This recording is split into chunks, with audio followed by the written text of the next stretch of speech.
The Sorcerers. A novella by Amber Wallace. Chapter 8. Silva returned to the castle late that day, having spent the better part of it searching for her horse. She was drained, both mentally and physically. She needed time to think, to gather herself. Otis was up to something, and it involved the royal mortals. She had barely led her horse into the stables when a guard approached. "The king and prince request your presence," he said. "Now?" Silva snapped, not in the mood to deal with them. The guard gave a curt nod and gestured for her to follow. Barlo leapt from her shoulders and stretched, letting out a long yawn. "If you need me, I'll be taking a well-deserved nap," he announced, tail flicking high as he padded off down the hall. Silva sighed and followed the guard to the throne room, where Prince Alec and King Frederick awaited her. She stopped at the foot of the thrones, her gaze sharp as she regarded the royals. "Well," she said, "I'm quite busy. What is so urgent that it couldn't wait?" The king narrowed his eyes at her, clearly irritated by her tone. Alec cleared his throat and relayed the details of the mysterious visitor. When he finished, Silva frowned. "I see," she murmured. "And do you believe her?" "We don't know what to believe," Alec admitted. "Who is she? Do you know her?" Silva met his gaze steadily. "Yes," she said. "She is the head Wiccan of the sisterhood I was raised in, and she is also my mother." Alec stiffened, caught off guard. No wonder the woman had resembled Silva. "As I told you before, creative differences led me to leave and pursue my own magic," Silva continued. "The dark arts?" the king said flatly. Silva held his gaze, unflinching. "Yes." She made no effort to deny it. "But my study is not what you assume. I do not meddle with the forbidden arts.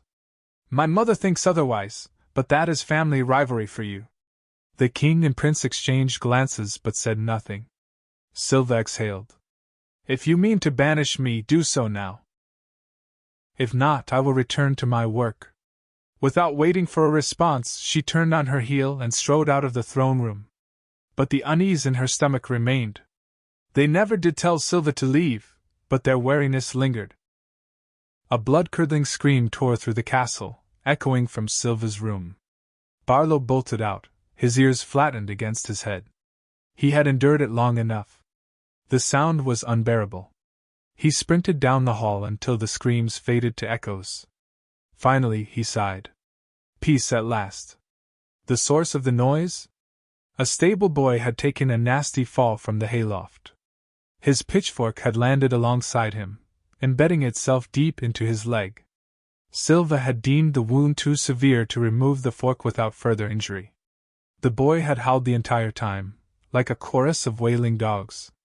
Barlo had endured as much as he could before fleeing. "I don't know how anyone stands that," he thought, licking his paw before smoothing it over his head. For a moment he sat there, flicking his tail against the cold marble floor, contemplating what to do next. He rarely left Silva's side, but this was an exception. As he wandered the halls, a delightful aroma wafted past him. Curious, Barlo followed the scent, his nose leading him toward the kitchen. The clang of dishes, the chime of timers, and the shouts of cooks grew louder as he neared. He paused at the doorway, peering in. A burly woman barreled past him, startling the cat. She smelled of rancid meat and was covered in flour, grease, and various kitchen messes.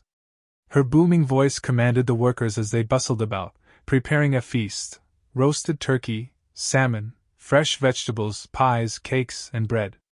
The rush of scents hit Barlo like a wave. Overwhelmed, he turned away and continued his stroll. As he passed several servants, he caught their wary glances but paid them no mind. His ears twitched at the sound of clashing metal, drawing him toward a nearby balcony. Perched between two marble pillars, he gazed down at the courtyard. Two young knights dueled below, their blades clanging fiercely as they parried and dodged. They seemed evenly matched, but Barlo's sharp eyes noticed one of them favoring his leg. Had Silva not treated a knight who had fallen from a spooked horse? Perhaps this was the same one. The other knight, seeing the weakness, struck low. The injured knight stumbled and fell, landing flat on his back, his opponent's sword at his chest. With a flick of his tail, Barlo turned away as the victor helped his fallen comrade to his feet. Such a strange place, he mused. He much preferred the quiet of the cottage he and Silva once called home. Few ever ventured there. It had been peaceful. But Silva had insisted they leave. Finding Otis was her priority. And this place was riddled with his presence.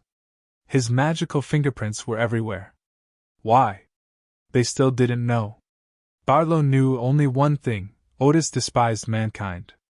Every mortal who dared cross his path. That was why stopping him was crucial. But how?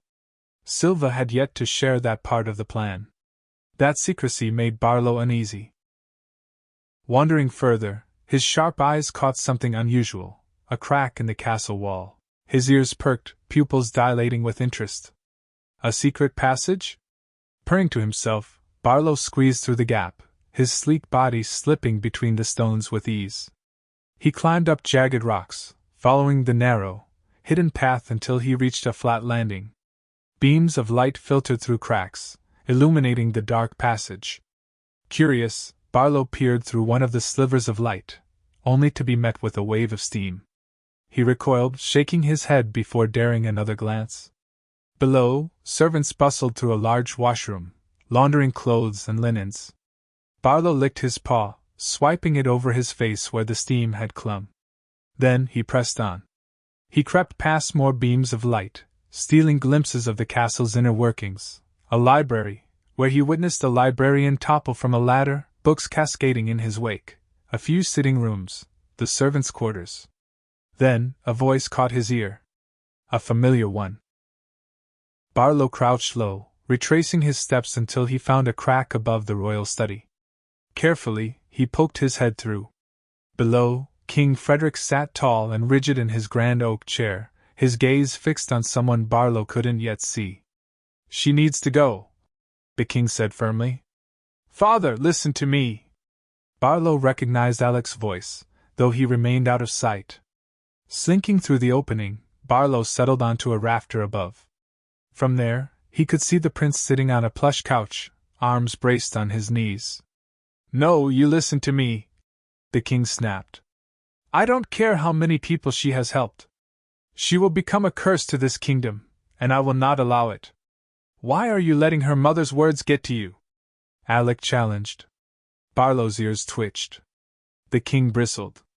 "I let nothing and no one get to me," he huffed. "You, my son, have become bewitched by this woman, and I will not stand for it." Alec shot to his feet, a pillow tumbling from the couch. "I am not bewitched," he said sharply. "Silva believes there is more at play here. You remember, don't you? The sorcerer who attacked my men." The king's face remained unreadable. "I understand you are frustrated," he said. "Our sources were wrong about the robberies. The Northern Kingdom is just as concerned as we are. But keeping that witch will not help." "You don't know that," Alec argued. "She knows the man responsible for the massacre. At least give her a chance." He took a steadying breath. "If anything happens, I will take full responsibility." The king studied his son before pointing a ringed finger at him. "You know what that means, don't you?" Alec inhaled deeply, then nodded. "I do." Barlo had heard enough. Silently, he slipped away, back to Silva.